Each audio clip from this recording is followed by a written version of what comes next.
नमस्कार, स्वराज एक्सप्रेस के खास प्रोग्राम जनता मांगे जवाब में आप सभी दर्शकों को स्वागत है। आपके साथ मैं हूं एसपी त्रिपाठी। 10 मार्च को देश के 5 राज्यों में चुनावी नतीजे आने के बाद से भाजपाई गदगद है। दरअसल पंजाब को छोड़कर उत्तर प्रदेश, उत्तराखंड, गोवा और मणिपुर में भारतीय जनता पार्टी ने अपनी सरकार दमदारी से बनाई है। बड़ी कामयाबी को लेकर हाईकमान न सिर्फ खुश बल्कि पूरी तरह संतुष्ट भी है। इतना ही नहीं, शीर्ष नेतृत्व का अब पूरा फोकस इस साल के अंत में गुजरात और अगले साल मध्य प्रदेश और छत्तीसगढ़ समेत कुछ राज्यों में होने वाले विधानसभा चुनाव में सफलता हासिल करने की है। इसके अलावा सत्ता के सबसे बड़े रण यानी लोकसभा चुनाव 2024 में फिर से परचम लहराने की है। हालांकि इस दौरान केंद्र सरकार के सामने कई बड़ी चुनौतियां भी हैं। सबसे बड़ी चुनौती महंगाई और बेरोजगारी को लेकर है। इस वक्त ये दोनों इतनी ज्यादा है कि जगह जगह जनता सरकार से सवाल पूछ रही है कि उन्हें कब और कैसे राहत मिलेगी। और तमाम मुद्दों को लेकर विपक्ष भी मोदी सरकार के खिलाफ आक्रामक है।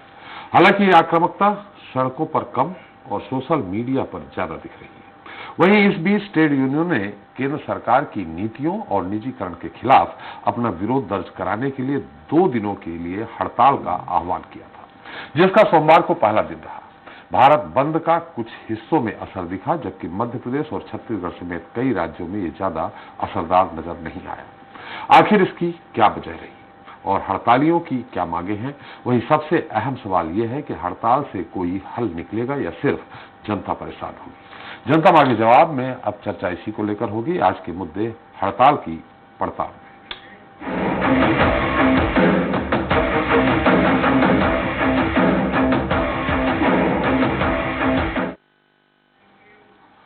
तो हक के लिए हल्ला बोल कोई नई बात नहीं है, लेकिन इस बार का हल्ला बोल पहले से काफी अलग है। दरअसल इस बार ट्रेड यूनियन ने केंद्र सरकार की नीतियों के खिलाफ एक नहीं बल्कि 2 दिन का भारत बंद बुलाया है, जिसका पहले दिन यानी सोमवार को कुछ राज्यों में खासा असर देखने को मिला, तो ज्यादातर प्रदेशों में राष्ट्रव्यापी हड़ताल सिर्फ नाम की नजर आई। इसमें मध्य प्रदेश और छत्तीसगढ़ भी शामिल है। वैसे छत्तीसगढ़ में हड़ताल के बेअसर रहने की वजह दूसरी थी। केंद्र सरकार के खिलाफ मोर्चाबंदी में कांग्रेस ट्रेड यूनियनों के साथ तो है, लेकिन बड़ा सवाल यह है कि क्या इस हड़ताल से कोई हल निकलेगा? आने वाले समय में कांग्रेस इसे अपने लिए बड़ा मुद्दा बनाते हुए 2024 के लोकसभा चुनाव के लिए ताल ठोकेगी या मोदी का कोई नया मास्टर स्ट्रोक विपक्ष को फिर बैकफुट पर ले जाएगा? चलिए इसे लेकर चर्चा शुरू करें। उसके पहले देख लेते हैं हमारी खास रिपोर्ट। केंद्र सरकार की नीतियों के खिलाफ ट्रेड यूनियनों का हल्ला बोल। 48 घंटे की देशव्यापी हड़ताल। पहले दिन कई सेवाओं पर पड़ा असर। बड़ा सवाल, हड़ताल से निकलेगा हल या सिर्फ जनता होगी परेशान?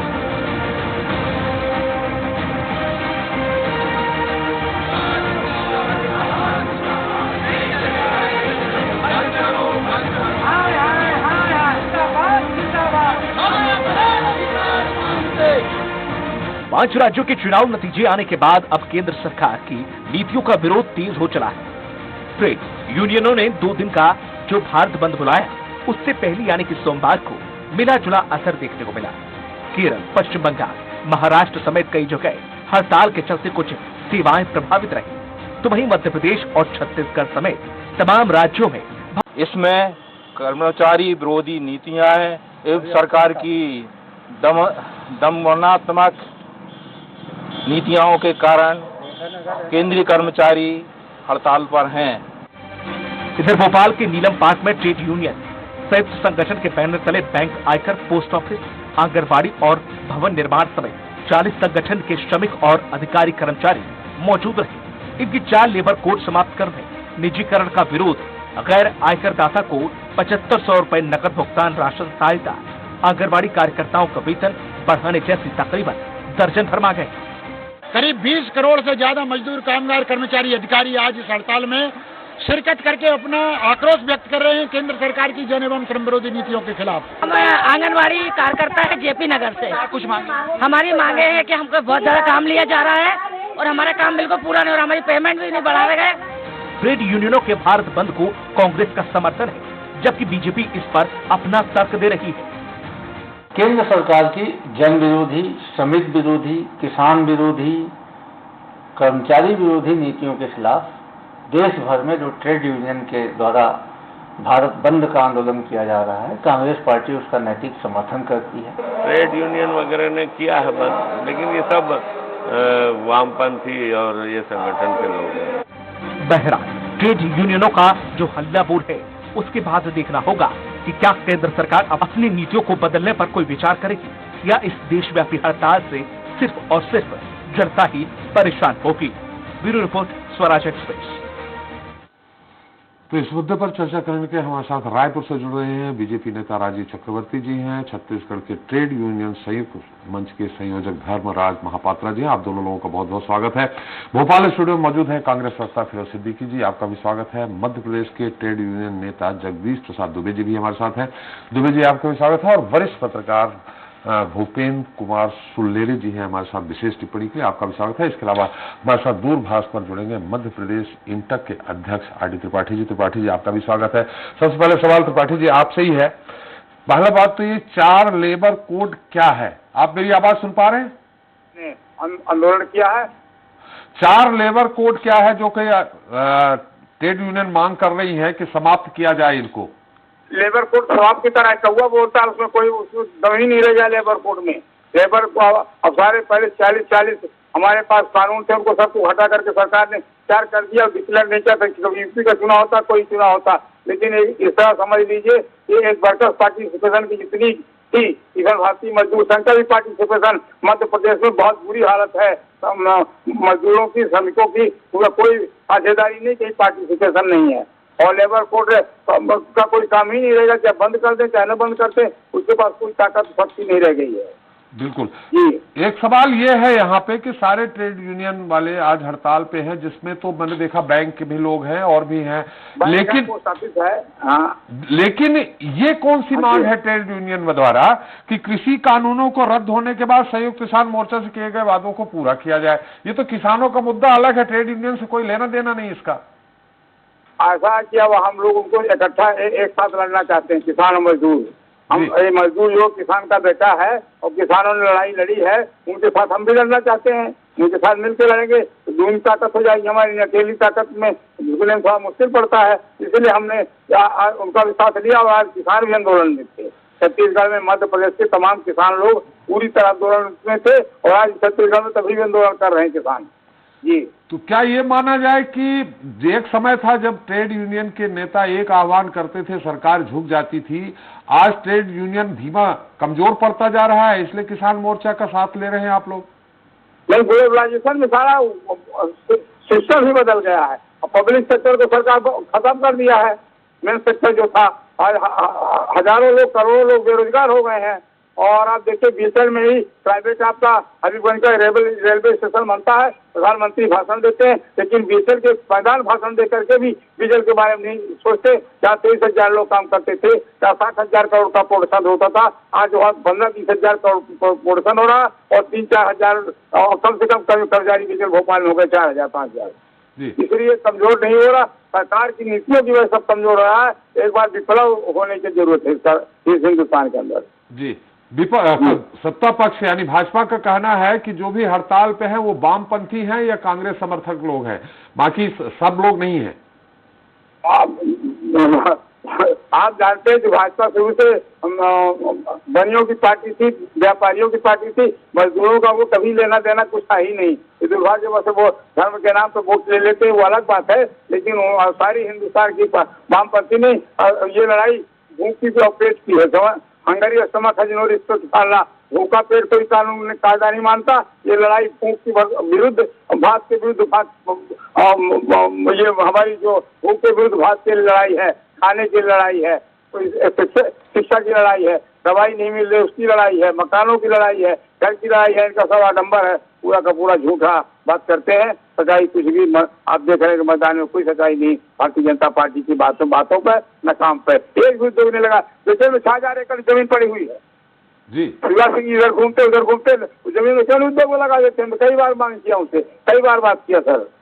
क्या आज के हड़ताल में भारतीय मजदूर संघ भी आपके साथ था क्या? नहीं था, वो नहीं था, वो नहीं रहता कभी। जी चलिए, एक और आखिरी सवाल है, इसमें ये भी है कि गैर आयकर दाता परिवारों को प्रतिमाह 7,500 रुपए नगद एवं मुफ्त राशन सहायता प्रदान की जाए। क्या ये संभव है? आप भी जानते हैं देश की आर्थिक स्थिति क्या है, प्रदेश की आर्थिक स्थिति क्या है कि 7,500 गैर जो आयकर दाता परिवार है उनको 7,500 प्रतिमाह दिया जाए और मुफ्त राशन दिया जाए, ये संभव है क्या? मैं तो आपसे बड़ा निवेदन करना चाहता हूँ कि मैं तो रोजगार का पक्षधर हूँ। लोगों को रोजगार देना चाहिए, काम देना चाहिए। रोटी के टुकड़े मिल सकते हैं, दिमाग पसारे, अधिकार में भिक्षा से मिलती है, जिस करती तलवारें, पूरी ताकत की वजह से ही एक सबको मिल सकता है। ये जो है संभव, हम बिना रोजगार के रोजगार चाहते हैं, हम फ्री का काम कोई नहीं चाहते हैं। चलिए, बहुत बहुत धन्यवाद आपका सारी जानकारी देने के लिए त्रिपाठी जी। आपका एक बार फिर आपने अपना अमूल्य समय दिया, बहुत बहुत धन्यवाद। चलिए, हमारे साथ है भारतीय जनता पार्टी के प्रवक्ता हैं चक्रवर्ती जी। चक्रवर्ती जी, मेरी आवाज आ रही है आपको? बिल्कुल आ रही है। चक्रवर्ती जी, आज जो हड़ताल हुई है उसको लेके सीधे ये कह देना कि वामपंथी लोग हैं या कांग्रेस समर्थित लोग हैं, लेकिन मैं जो देख रहा हूं हर जिले में जिस तरह से लोग इकट्ठा हुए हैं, अपनी मांग कर रहे हैं, इसमें अब आपकी केंद्र सरकार के साथ चिंता का विषय यह है कि किसान मोर्चा भी साथ जुड़ गया है।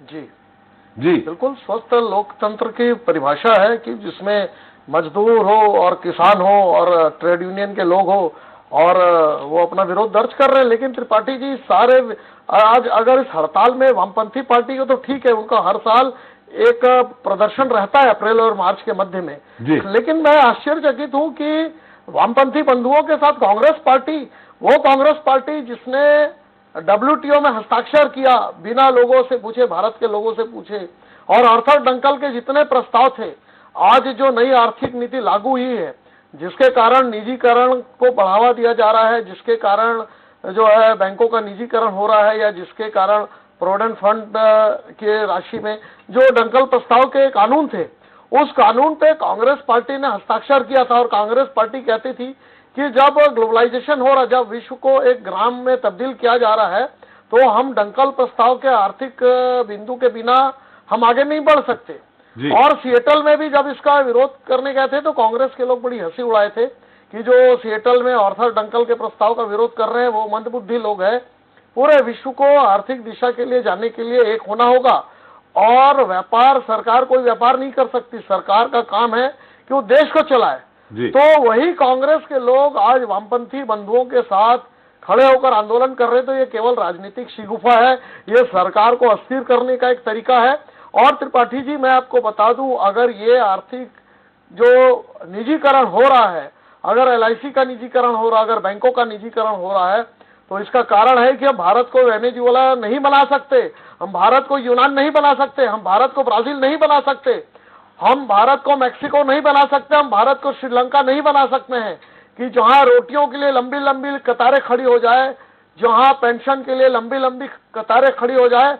हम भारत को विश्व गुरु का दर्जा देना चाहते हैं, उसके लिए मैंने निजीकरण कर देने से सब ठीक हो जाएगा। जब तरीका था निजीकरण कर देने से सब ये ठीक हो जाएगा, न मैक्सिको बनेगा न लंका बनेगा। समय के हिसाब से त्रिपाठी जी, देश काल वातावरण जैसा कहेगा। नेहरू जी ने मिश्रित अर्थव्यवस्था लाया, न उसमें पूंजीवाद था, न उसमें समाजवाद था, न उसमें साम्यवाद था। इंदिरा जी भी आधा बैंकों का पहले निजीकरण था, उसको राष्ट्रीयकरण कर दी, फिर उनके नुमाइंदे नरसिम्हा राव और मनमोहन सिंह उसको और आगे ले जाकर पूरे निजीकरण का रास्ता को प्रशस्त किया। आज देखिए त्रिपाठी जी, आपको समझना पड़ेगा कि देश की और विश्व की दशा दिशा क्या है। देश और विश्व की दशा दिशा यह कहती है कि हमें एक सिस्टम पे लाना होगा कि जिसमें शेयर मार्केट के माध्यम से या जो कंपनियां हैं उनके सारे लोग जब इन्वेस्ट करेंगे और विश्व का जो संचालन है, बैंकों का संचालन निजी हाथों में, वो एक सिस्टम बना हुआ है। जैसे दुनिया के दूसरे देशों में 615 इंश्योरेंस कंपनी है, जैसे दूसरे देशों में बैंक है, उनके हाथों में पूरा सिस्टम है और देश की अर्थव्यवस्था चलती है, चाहे वो अमेरिका हो या यूरोपीय देश हो या आप देख लीजिए जापान हो। उस देशों की तरह भारत को भी अभी मजबूरन इस दिशा में कदम बढ़ाना पड़ रहा है, और बढ़ाने के कारण हम आज अगर भारत विश्व मंदी से अछूता है, अगर देश ठीक ठाक चल रहा है तो उसका कारण यही है कि नरेंद्र मोदी जी ने नई आर्थिक नीति लाई है। उस आर्थिक नीति पर देश चल पड़ा है और इसकी पृष्ठभूमि भारत कांग्रेस पार्टी ने शुरू किया था। आज भले कांग्रेस पार्टी अस्तित्व विहीन हो गई है और देश में अप्रासंगिक हो गई है, तो कांग्रेस पार्टी वामपंथी बंधुओं के साथ खड़े होकर इस सारे कानूनों का विरोध कर रही है, आर्थिक नीतियों का विरोध कर रही है। लेकिन आप इतिहास देखेंगे तो कांग्रेस पार्टी ने इसी व्यवस्था पर शुरुआत की थी। निजीकरण करने से आर्थिक व्यवस्था सुदृढ़ हो जाएगी। खैर ये तो अर्थशास्त्री ही बताएंगे। कितने लोग बेरोजगार हो जाएंगे, इस तरफ भी ध्यान देना चाहिए। खैर आपने कांग्रेस की बात कही तो फिरोज जी ही इसका उत्तर देंगे। सवाल फिरोज जी, मैं आपसे सवाल इसलिए नहीं कर रहा हूं कि राजीव जी ने बहुत सारी चीजें कही हैं, कांग्रेस पे भी आरोप लगाया है, डंकल प्रस्ताव से लेके कई बातें उन्होंने कही हैं। क्या कहना है आपका? देखिए त्रिपाठी जी, ये जो आज भारत में लड़ाई हो रही है, ये हो रही है पूंजीवाद वर्सेस समाजवाद की। जो भारतीय जनता पार्टी ले दे के जो है कांग्रेस के कंधे पर बैठ के राजनीति करती है।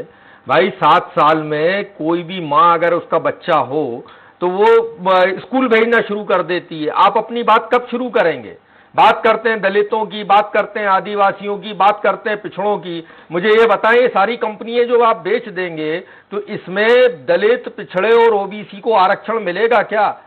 सवाल ये है कि आप इन सबकी जो है नौकरियों को खत्म करना चाहते हैं और नौकरियों को खत्म करके कुछ मुट्ठी भर लोगों के हाथ में इस देश की अर्थव्यवस्था देना चाहते हैं। सवाल ये है भारतीय जनता पार्टी का, जो अभी त्रिपाठी जी कह रहे थे, कामगार नेता, इंटक नेता, वो सही बात कह रहे थे कि आप बहुत छोटे लोगों को, और इस सरकार के कौन है, इस सरकार में किन लोगों को ये बेचती है? एयरपोर्ट होंगे तो अंबानी अडानी खरीद लेंगे, कृषि से जुड़ा हुआ मामला होगा तो अंबानी खरीद लेंगे, पेट्रोकेमिकल्स जो है वो अंबानी को दे दिए जाएंगे, रेलवे है तो वो अडानी को दे दी जाएगी। यानी क्या ये सरकार जो है अंबानी अडानी की शेयर ब्रोकर है क्या?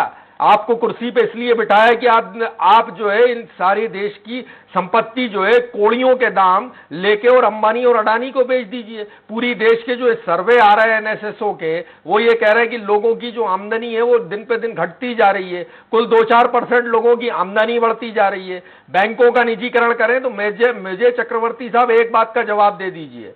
बैंक को निजीकरण करिए, रेलवे को करिए, बीएचईएल को करिए, डाकघर को करिए, सबको करिए।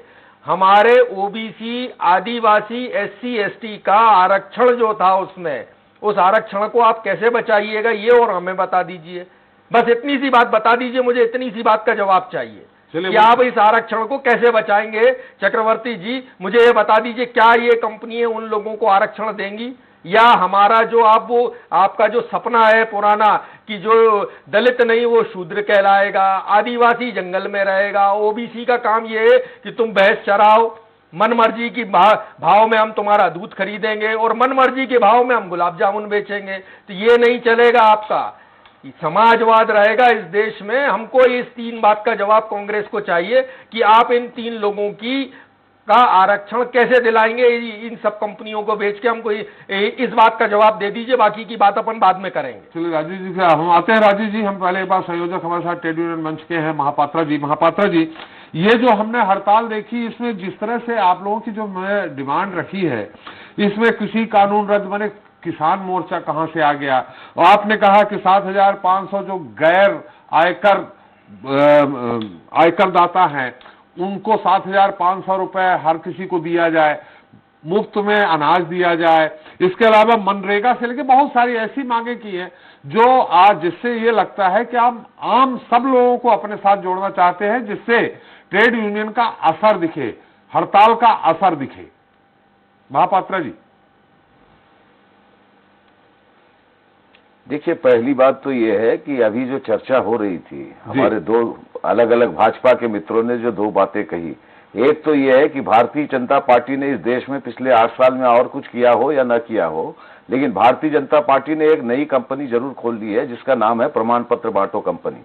वो हम हिंदू हैं या नहीं है उसका प्रमाण पत्र भी वही बांटेंगे, राम भक्त है या नहीं है उसका प्रमाण पत्र भी वही बांटेंगे। अब कोई इस सरकार से अगर सवाल पूछेगा तो वो वामपंथी होगा या नहीं होगा, उसका भी प्रमाण पत्र वही बांटेंगे। तो ये प्रमाण पत्र बांटने वाली कंपनी का ये धंधा बंद होना चाहिए। चलिए, हमारा सवाल दूसरा है कि हालांकि उन्होंने ये हमें सम्मान दिया कि चलिए, हमारा सवाल ये है नहीं, लेकिन आप लेबर एक्ट बचाने के लिए हड़ताल पे थे कि ये चीजें लेकर आए थे? बिल्कुल, नहीं, देखिए बात ये है कि ये मजदूर जो है, एक बात त्रिपाठी जी मैं आपसे विनम्रता के साथ कहना चाहूंगा कि ये जो बात कही जाती है ना, मजदूर भी जनता है, मजदूर भी नागरिक है, मजदूर कोई अलग नहीं है, कर्मचारी कोई अलग नहीं है, वो नागरिक है, वो भी आम जनता का हिस्सा है। आज अगर 20 करोड़ हिंदुस्तान के मजदूर अगर सड़कों पर हैं तो वो भी इस देश के नागरिक है, आम जनता है, तो इसलिए उन्हें जनता या नागरिक के दर्जे से अलग नहीं किया जाना चाहिए। और ये जो प्रश्न उठ रहा है कि 7,500 ये जो मांगे हैं, आज हिंदुस्तान की जरूरत ये है, हमारे मित्र अपना ज्ञान थोड़ा अद्यतन करें। वो दुनिया की सैर करा रहे थे, भारत को ये नहीं बनाएंगे, ये नहीं बनाएंगे। भारत को क्या इजराइल बनाना चाहते हैं क्या आप?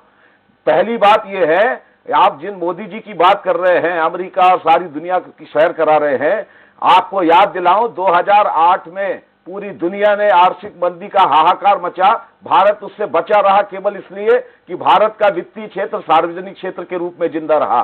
दूसरी बात, आप जो है बता रहे हैं दुनिया में प्रगति हो रही निजीकरण से, अरे थोड़ा तर्जुमा लीजिए, अनुभव लीजिए, थोड़ा ज्ञान बढ़ाइए। ब्रिटेन के अंदर निजीकरण किया गया था रेल व्यवस्था का, दोबारा जो है उसका राष्ट्रीयकरण किया गया 2008 में। आप इंश्योरेंस कंपनीज की बात कर रहे हैं, अरे आप अपना ज्ञान ना बढ़ाइए। दुनिया की जो सबसे बड़ी बीमा कंपनी थी टाटा AIG, वो 2008 की वैश्विक मंदी में दिवालिया हो गई। मैरिल लिंच, गोल्डमैन सैक्स, दुनिया की जो सबसे बड़ी बैंकिंग व्यवस्था थी वो दिवालिया हो गई। और आप अपना ज्ञान थोड़ा और अद्यतन कीजिए। अमेरिकी सरकार ने अमेरिकी ट्रेजरी से $186 बिलियन देके उन दिवालिया हुई कंपनियों को राष्ट्रीयकरण किया, लेकिन हमारे यहाँ ये परिस्थिति नहीं बनी। उसका कारण ये था कि भारत का वित्तीय क्षेत्र, चाहे नेशनलाइज बैंकिंग सेक्टर हो, चाहे पब्लिक सेक्टर LIC हो, या जनरल इंश्योरेंस की पब्लिक सेक्टर की सब्सिडीज कंपनी, वो पब्लिक सेक्टर के रूप में रही। इसीलिए भारत में जो है हमारा वित्तीय संतुलन बिगड़ा नहीं। इसलिए निजीकरण आज जो है इसका रास्ता नहीं है। आप मोदी जी की जो मोदीनॉमिक्स की बात कर रहे हैं,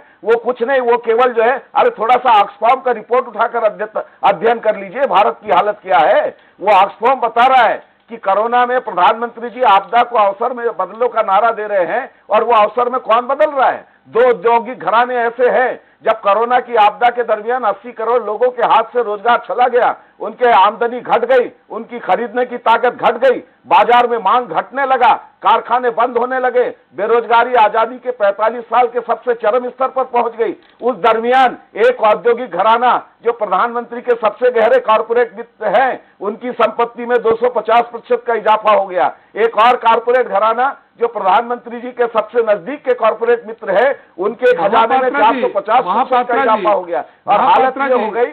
महापात्रा जी, हम आज बात कर रहे हैं मजदूरों के हक की। मोदी जी की कार्यकाल कैसा है, मोदी जी की नीति कैसी है, उस पर बात नहीं कर रहे।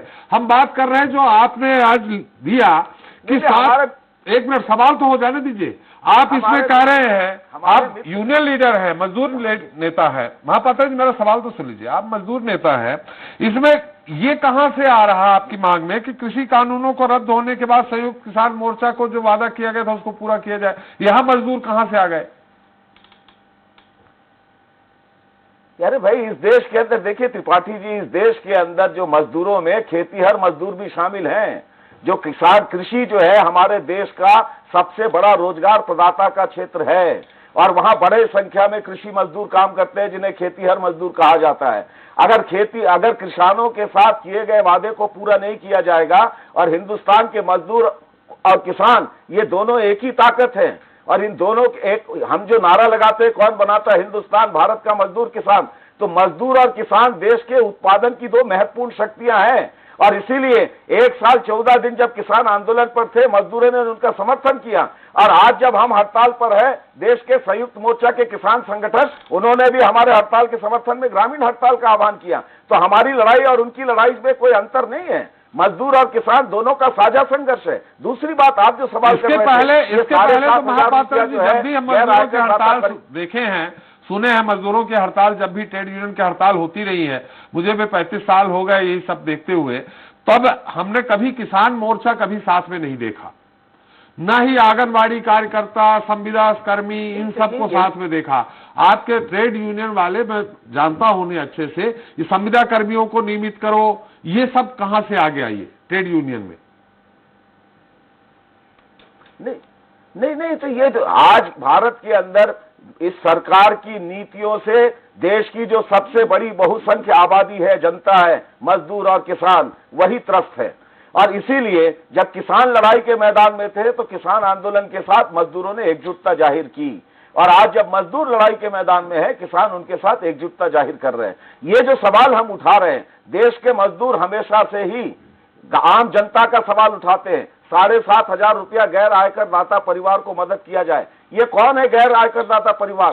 भारत का जो श्रम शक्ति है उसका 94% हिस्सा जो है वो असंगठित क्षेत्र में काम करता है। ये कोरोना के दरमियान जो सबसे बड़ी संख्या में कारखाना बंदी हुई, बड़ी संख्या में जो प्रवासी मजदूर को अपने हाथों से रोजगार खोना पड़ा, और 80% लोग हैं जिनकी आमदनी घटी। अगर आज बाजार में अर्थव्यवस्था में इस संकट से आपको बाहर निकलना है तो उनको खरीदने की ताकत दिए बिना आप अर्थव्यवस्था के इस संकट से बाहर नहीं निकल सकते। अगर आप ये कहते हैं ये संभव है या नहीं है, जो सरकार पिछले 3 साल के बजट में बैंकों का, जो बड़े औद्योगिक घराने हैं जिन्होंने बैंकों से कर्जा लिया, वो पैसा बैंक में किसका है? हमारा और आपका त्रिपाठी जी, आम जनता का घरेलू बचत। उनको पैसा वापस नहीं किया। सरकार ने 3 साल के बजट में 2,78,000 करोड़ रुपया राइट ऑफ कर दिया। बैंक का जो नॉन परफॉर्मिंग एसेट है वो 12 लाख करोड़ रुपया पहुंच गया। विजय माल्या लेकर भाग गए, नीरव मोदी लेकर भाग गए, मेहुल चौक से लेकर भाग गए, किसका पैसा लेकर भाग गए? अगर बैंक का non performing asset 12 lakh crore रुपया हो गया, सरकार वो वसूल नहीं सकती। 3 लाख करोड़ रुपया आप जो है उद्योगपतियों का माफ कर सकते हो, राइट ऑफ कर बिल्कुल महापात्रा जी, आप बहुत सही कह रहे हैं। खरीदने की ताकत देने के लिए 7,500 रुपए क्यों मदद नहीं कर सकते? बहुत सही कह रहे हैं आप, लेकिन आप जरा इसको, जो हम हिंदुस्तान में 130-140 लाख करोड़ की आबादी है, उसमें कितने आयकर दाता है और कितने नहीं हैं, इसका जरा थोड़ा सा आकलन कर लीजिए और 7,500 से उनको इंटू कर दीजिए, गुणित कर दीजिए, कितना आता है पर मंथ, आप सोचिए। मैं महापात्र जी, मैं आपको बता रहा हूं ना, मैं आपको बता रहा हूं। देखिए, एक सेकंड, बस एक सेकंड त्रिपाठी, विनम्रता से बोल रहा हूं, एक सेकंड बस। मैं आपको बता रहा हूं, ये हो सकता है एक कर्मचारी जो नौकरी करता है वो इनकम टैक्स देता है 30%, और हमारे देश के जो कॉर्पोरेट जगत के लोग हैं उनको कॉर्पोरेट टैक्स देना पड़ता है 15%। आप कॉर्पोरेट टैक्स बढ़ाकर ये पैसा जुटा सकते हैं, लेकिन आपकी प्राथमिकता क्या है? आप तो बैंक बेच दो, बीमा बेच दो, रेल बेच दो, कोयला बेच दो, इस्पात बेच दो, एयर इंडिया बेच दो, और ये सब बनाया किससे? किसके पैसे से बना? हिंदुस्तान की आम जनता के पैसे से। ये अधिकार किसी एक सरकार को कैसे दिया जा सकता है? प्रधानमंत्री कोई भी हो, राजनीतिक पार्टी कोई भी हो, ये संपत्ति बनी है देश के आम जनता करदाताओं के पैसे से। आप देश के कॉर्पोरेट जगत पर टैक्स नहीं वसूल रहे हो, जनता से 30% टैक्स वसूल रहे हो, और उनकी संपत्ति जो बनी है उनके पैसे से, उसमें इनको कौड़ियों के मोल में रेवड़ी की तरह बांट रहे हो। ये अधिकार हम किसी प्रधानमंत्री को नहीं दे सकते। चलिए, और इसीलिए ये जो लड़ाई हिंदुस्तान और भी लोग हैं, और भी गेस्ट हैं हमारे साथ, वो केवल अपनी नौकरी बचाने नहीं, देश बचाने लड़ रहे हैं। चलिए, देश बचाने। जी जगदीश जी, आप कुछ कहना चाह रहे थे, लेकिन आपसे भी सवाल वही है कि क्या ये जो को आप इकट्ठा कर रहे हैं, एक समय था जो मैंने आर.डी. त्रिपाठी से भी सवाल किया कि जब ट्रेड यूनियन आह्वान करती थी कि हड़ताल के लिए तो सरकार हिल जाती थी, इतनी जबरदस्त थी। क्या आज कमजोर हो गई है ट्रेड यूनियन, जो आप किसान मोर्चा आदि संविदा कर्मी इन सब को जोड़ करके और फिर अपनी मांग कर रहे हैं? और खासकर सबसे बड़ा मध्य प्रदेश से आप बैठे हैं, जो मध्य प्रदेश में मैंने देखा, खासकर भोपाल में देखा, कोई असर हमको बहुत ज्यादा नहीं दिखा। आपने बंद का आह्वान किया था, कहीं नहीं दिखा। त्रिपाठी जी, बड़ा अच्छा सवाल है। सभी हमारे वरिष्ठ और गुणीजनों ने इसका जवाब दिया है जी।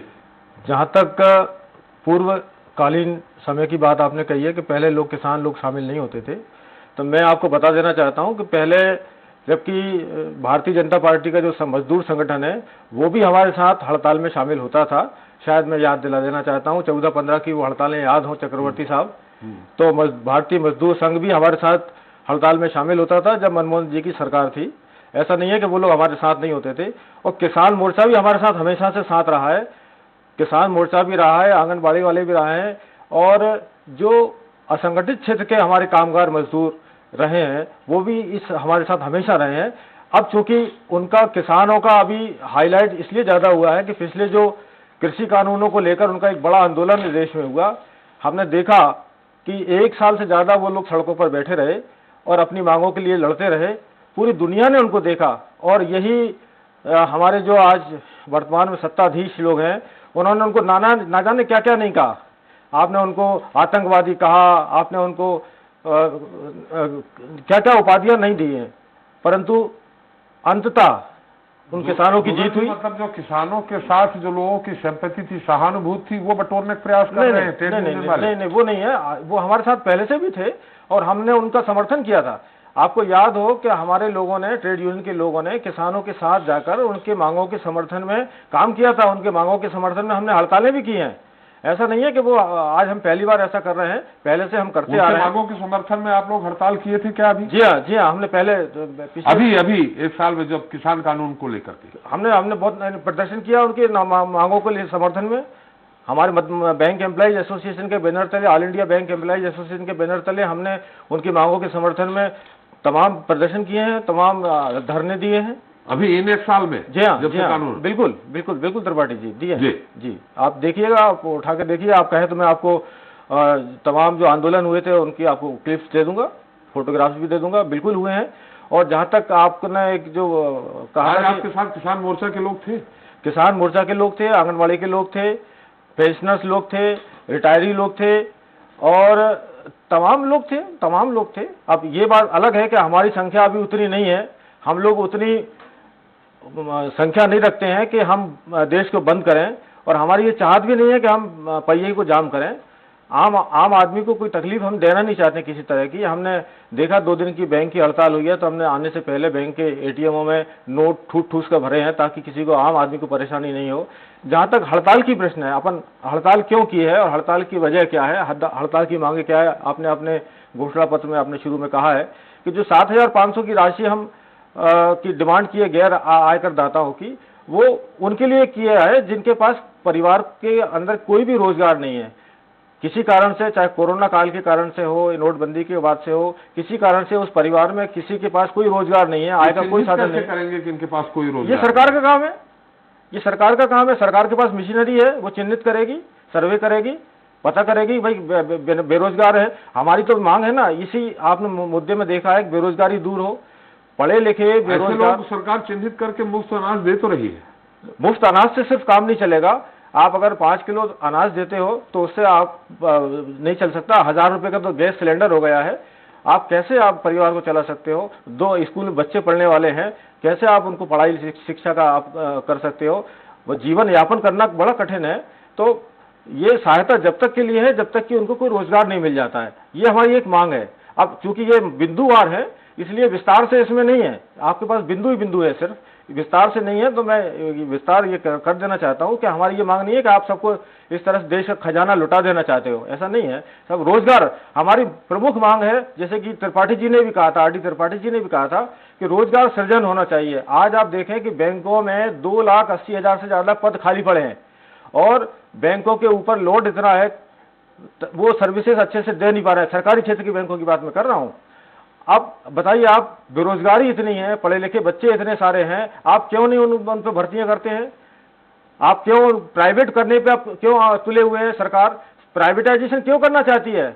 आप रोजगार देके और नई ब्रांचें खोलकर आगे काम और क्यों नहीं बढ़ा देना चाहते हैं? आज जरूरत है देश को और अधिक बैंकिंग सुविधाएं आम जन तक पहुंचे, गांव गांव तक बैंकिंग सुविधाएं पहुंचे। आज अगर हम विश्व के स्तर पर देखें तो हमारी प्रति 1000 व्यक्ति पे कितनी बैंकिंग ब्रांचें हैं यहाँ, हम कहाँ खड़े हुए हैं दुनिया में?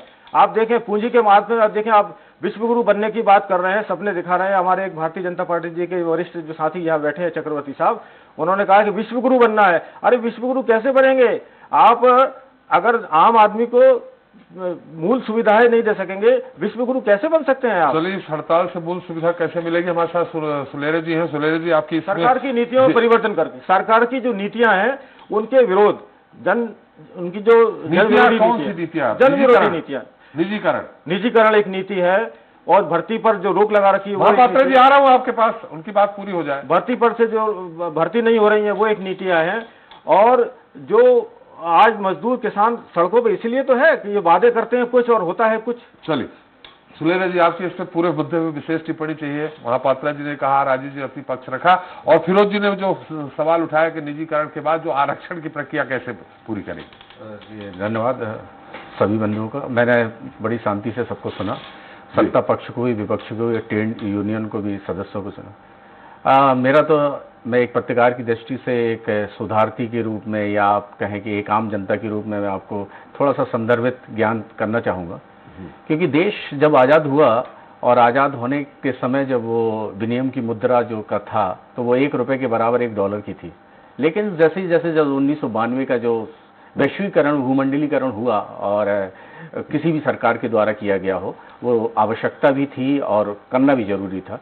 तो उस समय के प्रधानमंत्री नरसिम्हा राव ने भूमंडलीकरण वैश्वीकरण किया, जिसके कारण निजीकरण के द्वार खुले। और वो ऐसी सीमा है कि आप निजीकरण में आपका एक प्रश्न बहुत ही अच्छा था कि प्रबंधन हावी हो गया और कर्मचारी कमजोर हो गया, यूनियन ट्रेड यूनियन कमजोर हो गई। ये उसी का ही प्रतिफल है, क्योंकि जहां पे पहले एक सरकारीकरण था और उसके बाद जब निजीकरण आया तो निजीकरण के कारण जो विकेंद्रीकरण था उनका अपॉइंटमेंट करने का या फिर उसका पूंजीपति का, वो एक संग्रहित एक हाथों में चला गया और जिससे सरकार कमजोर होती है और सरकार का हस्तक्षेप कम होता गया।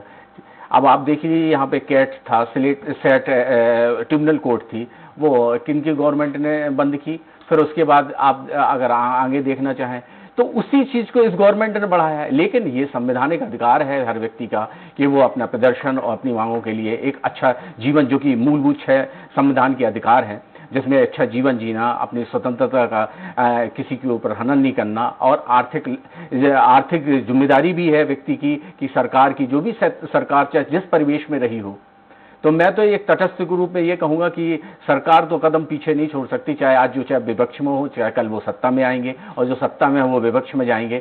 लेकिन जो विकेंद्रीकरण की जो राह पे सरकार चल पड़ी है, क्योंकि सरकार 5 साल में उसको फिर परीक्षा देनी पड़ती है जनता के सामने और मतदान के लिए जाना पड़ता है। अगर उसके पास पूंजी नहीं होगी और उसके कारण विकास नहीं कर पाएगी और विकास नहीं करेगी तो जनता के सामने कैसे करेंगे? कोई भी नेता हो, कोई भी पार्टी का सदस्य हो।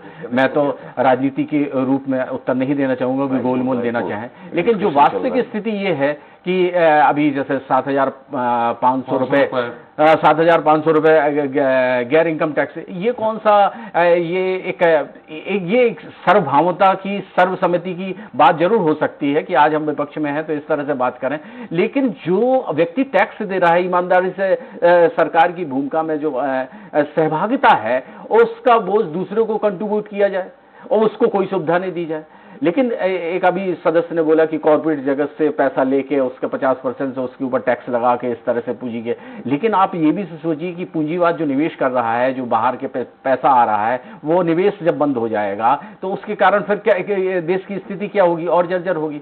दूसरी बात, ये कोरोना का जो समय रहा और उसके कारण आर्थिक मंदी भी चली और भारत जैसे देश में नए नए नूतन आयाम होते हैं। और हम अगर भारत की संस्कृति की आर्थिक व्यवस्था देखें तो आर्थिक व्यवस्था में महिलाओं का जो विशेषता योगदान रहा है, किसी भी कुटुंब में महिला सबसे ज्यादा अगर मानी जाए तो वो घर को चलाने वाली मानी जाती थी और अर्थशास्त्र की, चाहे वो पढ़ी लिखी हो कुछ भी ना हो, लेकिन आर्थिक के रूप में वो जानती थी और वो परिवार को चलाती थी। लेकिन हमारा जो ट्रेड जो फैशन चल रहा है, आधुनिकरण का जो फैशन चल रहा है, हम अपनी संस्कृति से विमुख हो रहे हैं। ये भी एक व्यस्तता रखनी चाहिए कि हम अब पैसा की मांग से हम क्या किसी को पंगु तो नहीं बना रहे। हम वैश्विक रूप से जब देखते हैं कि दूसरे देशों में शिक्षार्थियों, विद्यार्थियों और जो लोगों को सीनियर सिटीजन हो, लोगों को पैसा दिया जाता है, तो भारत ने भी उसको अडेप्ट किया और लागू किया। लेकिन मेरा ये मानना है कि इस कदम से पीछे तो नहीं हटाए, लेकिन ये भी सही बात है कि हर व्यक्ति को अपना स्वतंत्र का अधिकार है और अपनी बात रखने कर सकता है। बिल्कुल राजीव जी, बहुत सारे सवाल हुए महापात्रा जी के, जगदीश जी के और फिरोज जी के। फिरोज जी का एक सवाल है कि क्या आरक्षण नीति जो निजीकरण है उस पर कैसे लागू करेंगे? देखिए, उसके ऊपर पार्टी जो सरकार है निश्चित रूप से कोई कमेटी का गठन करेगी और वो बताएगी। और आरक्षण केवल बैंकों और इसके अलावा दूसरे जगह तो है। सरकारी में आप देखिए, जो पीएससी में आरक्षण है, पब्लिक सर्विस में आरक्षण है, चाहे राज्य स्तर पर हो या केंद्र स्तर पर हो, इंडिया में किए क्या आपने? उसी जगह पर नौकरियों में आरक्षण यथावत रहेगी। महापात्रा जी, राजीव जी, मैं ये पूछ रहा हूँ, एयर इंडिया में हो गया क्या ये? आरक्षण जब तक, और जो एयरपोर्ट अथॉरिटी ऑफ इंडिया के जो आपने कई सारे एयरपोर्ट भेज दिए, इसमें किए क्या आपने? जो कंपनी अधिग्रहित करती, देखिए रेलवे बेचा, उसमें किया क्या आपने? मुझे टाटा तो बताइए। मैं बता दूं आपको, नेशनल डेयरी डेवलपमेंट बोर्ड में आरक्षण है। अरे वो अभी गवर्नमेंट के पास है, नहीं, अभी जहाँ आपके पास नहीं गया है ना वो आवश्यकता है, वो अभी वहाँ दी जाएगी अंबानी और जी ये को पसंद सरकार नहीं आया तय वो। करेगी। अभी और अंबानी जी चलिए, को दिखाया है वो जो है, पसंद नहीं आया। जहाँ पर आरक्षण मैं देने वही की मैं पूछ रहा हूँ, आवश्यकता मेरा होगी, सवाल का वहाँ जवाब दिया दीजिए जाएगा। बस खाली। और देखिए, मैं तो बार बार कहता हूँ कि जैसे भूपेंद्र जी ने भी कहा कि हमको जैसी जैसी विश्व की दशा और दिशा चलेगी, हमको उस अनुरूप चलना होगा। अब रूस भी पूंजीवाद की राह चल पड़ा, चाइना पूंजीवाद की राह चल पड़ा। आप क्यों नहीं कहते कि जहां से साम्यवाद पैदा हुआ वो क्यों पूंजीवाद की ओर है? वहाँ क्यों पूंजीवाद चल रहा है? वहाँ इसीलिए चल रहा है कि आज ये विश्व की आवश्यकता है। बैठे हैं दुबे जी, वो 700 तो ये तो आवश्यकता है, तो इसलिए चलना पड़ेगा। बगल होते डिस्कशन हो सकता था। राजीव जी, थोड़ा दो सवाल है यहाँ पे। फिरोज जी कह रहे हैं कि एयर इंडिया में आपने आरक्षण किया क्या? आप क्या कह रहे हैं दुबे जी? मैं आप सवाल कर लूं। हिंदुस्तान आजाद हुआ था, चाइना की और हिंदुस्तान की अर्थव्यवस्था लगभग एक समान थी जीडीपी को अगर आप देखें। हाँ। आज चाइना कहाँ पहुंचा है और हिंदुस्तान कहाँ पहुंचा है, उसमें सब अलग अलग सरकारें दोषी है। जी राजू जी। जी देखिए, आरक्षण की बात है तो आरक्षण कभी हटाया नहीं जाएगा जब तक आरक्षण की अवस्था, आरक्षण लागू रहेगा। मैं कहता हूं कि पब्लिक सेक्टर जो है, पीएससी, चाहे वो सेंट्रल पीएससी हो, एसएससी हो, या लोकल लेवल पर जो वहां पर, और या जिला इकाई लेवल पर जो परीक्षाएं आयोजित होती है, वहां पर आरक्षण लागू रहेगा। ये तो पूरे देश की एक व्यवस्था है। आरक्षण को कभी हटाया नहीं जाएगा। निजी क्षेत्र में वो कंपनी के ऊपर डिपेंड है, या उसको लेके सरकार, नहीं वो सरकार तय करेगी। और निजीकरण तो आपने भी किया था, कांग्रेस के मेरे बंधु पूछ रहे थे, वो बता दें निजीकरण क्या आपने नहीं किया? क्या निजीकरण हमने आगे किया? बताइए कौन सा किया? हमने तो डिमोनेटाइजेशन मंत्रालय बंद कर दिया था नरसिम्हा राव जी के समय। अरे तो डिमोनेटाइजेशन मंत्रालय बंद कर दिया था हमने। अटल जी की सरकार ने एक मंत्रालय बनाया था, विनिवेश मंत्रालय, जिसको बंद कर दिया था। त्रिपाठी साहब आपने एक मिनट, जो कंपनी कर दी उनकी पॉलिसी और सरकार बाध्य करेगी तो त्रिपाठी साहब आपने एक मिनट दुबे जी, उनकी बात आ जाए एक एक करके, क्योंकि वो बैठे हैं रायपुर में, आप बैठे हैं यहाँ। आपकी आवाज जब तक उन तक जाएगी, बीच में इंटरप्ट होगा लेकिन उत्तर नहीं आ पाएगा। जी राजीव जी, संक्षेप में, फिर महापात्रा जी कुछ कहना चाह रहे हैं। महापात्रा जी ने बहुत सारे आरोप लगाए हैं। उन्होंने पूरी तरह से कहा है कि जो निजीकरण करने जा रहे हैं वो कुछ चंद घराने हैं, ऐसे उद्योगपति जिनके हाथों में पूरा आप देश दिए दे रहे हैं, भारत देश दिए दे रहे हैं। ऐसा आरोप महापात्रा जी ने लगाया, मेरा नहीं है। ये आरोप 1965 से चल रहा है। ये टाटा बिरला की सरकार, ये सरकार, वो सरकार, अब वो अडानी अंबानी तक आ गए हैं।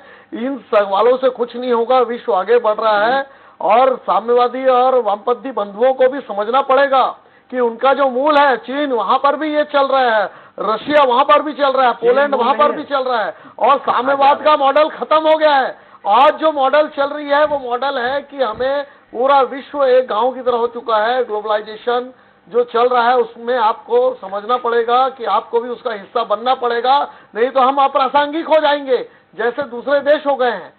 जी, लेकिन निजीकरण की शुरुआत हमारे वरिष्ठ पत्रकार ने भी कहा, फिरोज जी, की शुरुआत थोड़ा भारत का भी बात कर लीजिए भाई। हाँ, भारत की बात आप देख लीजिए, कहाँ आपकी सरकार जहाँ पर थी पश्चिम बंगाल में, उन्होंने नहीं पूछा है। अरे तो आप छत्तीसगढ़ में निपट गए हैं, छत्तीसगढ़ में निपट गए हैं। 15 साल सरकार में रहे, 15 सीटों पर आ गए ना। कहाँ आप जा रहे हैं? केंद्र में हम आ गए और चाइना की बात कर रहे हैं। 2013 में भी हम थे, इसीलिए सरकार पर आए हैं। 2018 का भी हम चुनाव जीते हैं, अरे इसीलिए जीते हैं कि लोगों ने इन बातों को समर्थन किया है। हम घिसा पीटा साम्यवाद को लेकर नहीं चल सकते।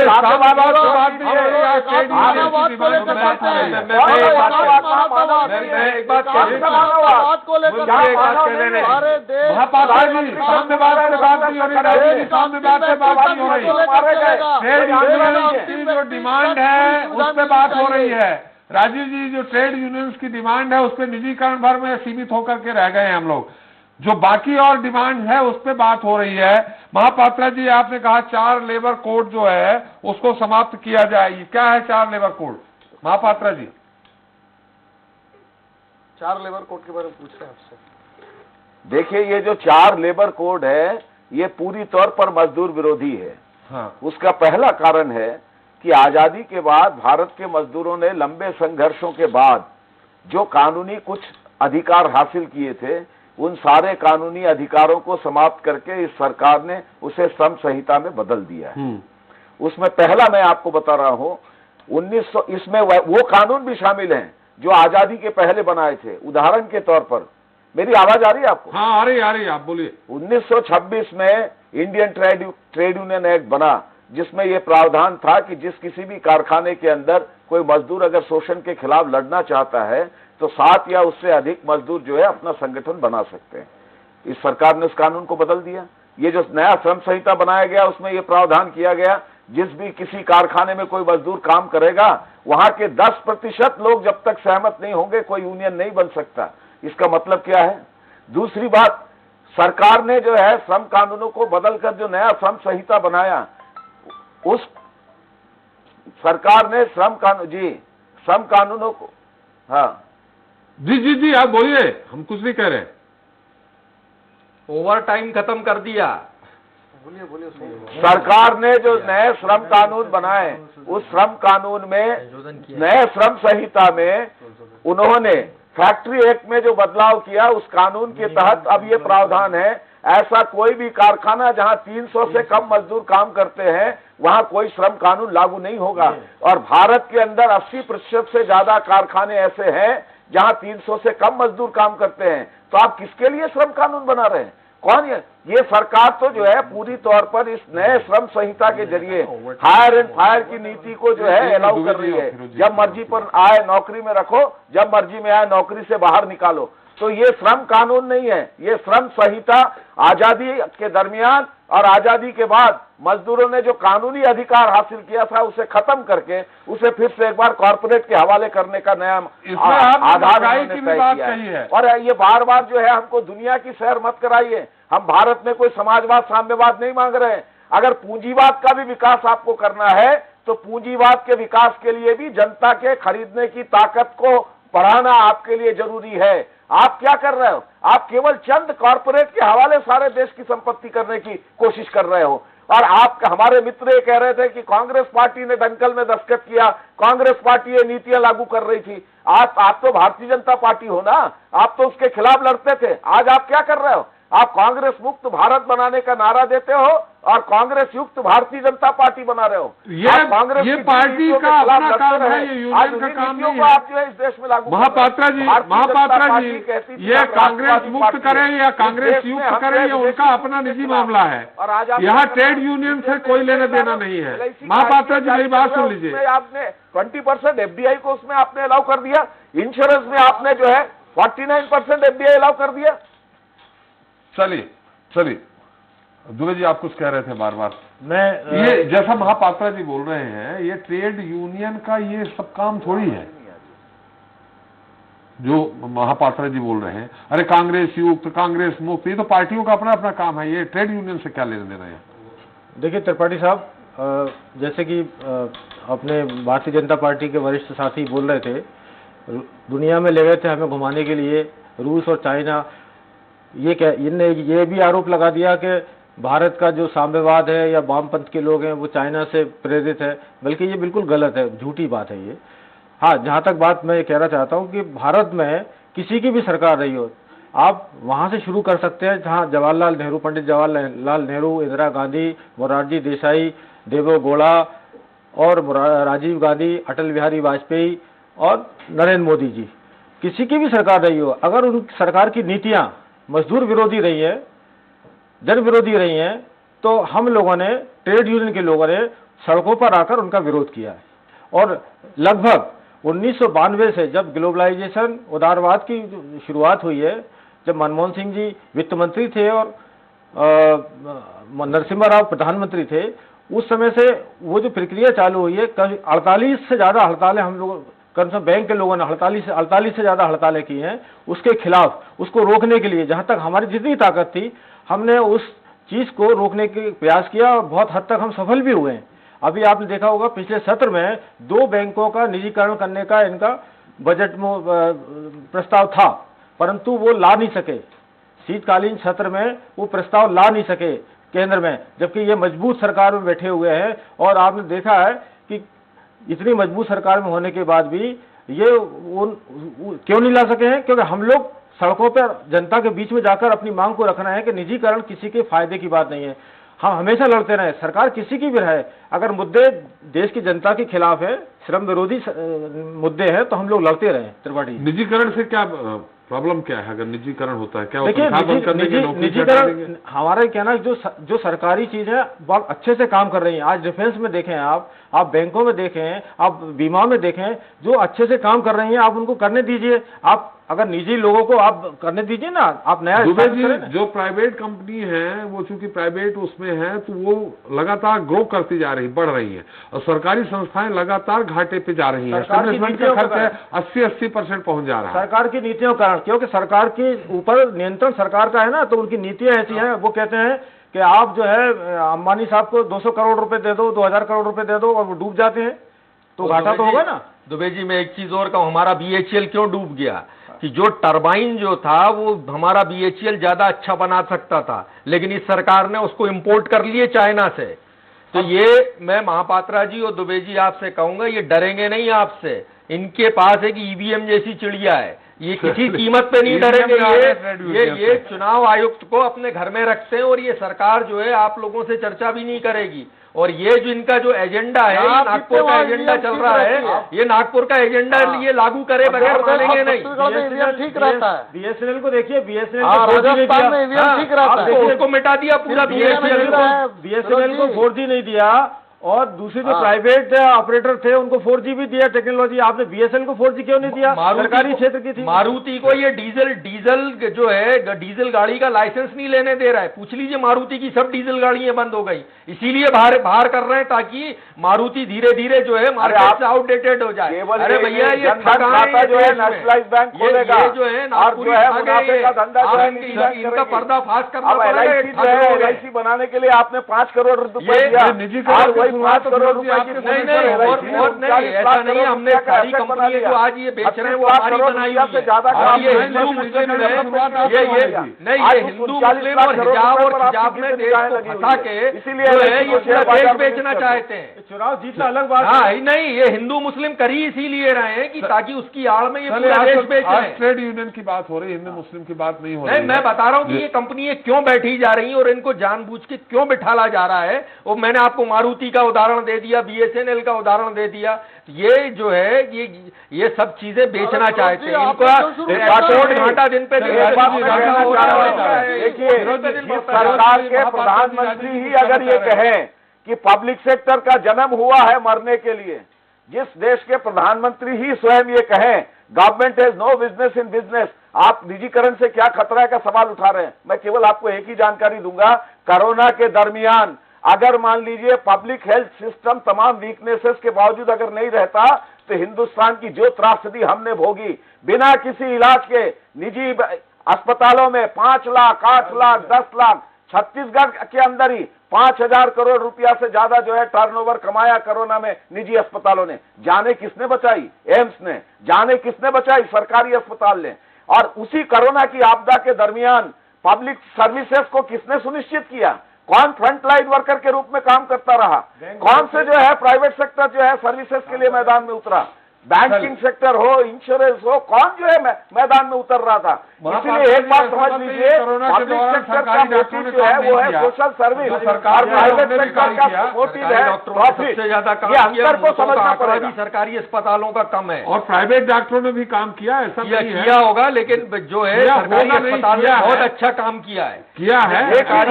लेकिन सरकारी अस्पतालों की शिकायतें कम है। लेकिन सबसे बड़ी बात है, एक बुनियादी अंतर समझना पड़ेगा Tripathi ji, public sector for public services, private sector is not for the society और social services. Their only motive is to earn maximum and maximum profit. और यही इस देश में लिबरलाइजेशन के दौर में हो रहा है।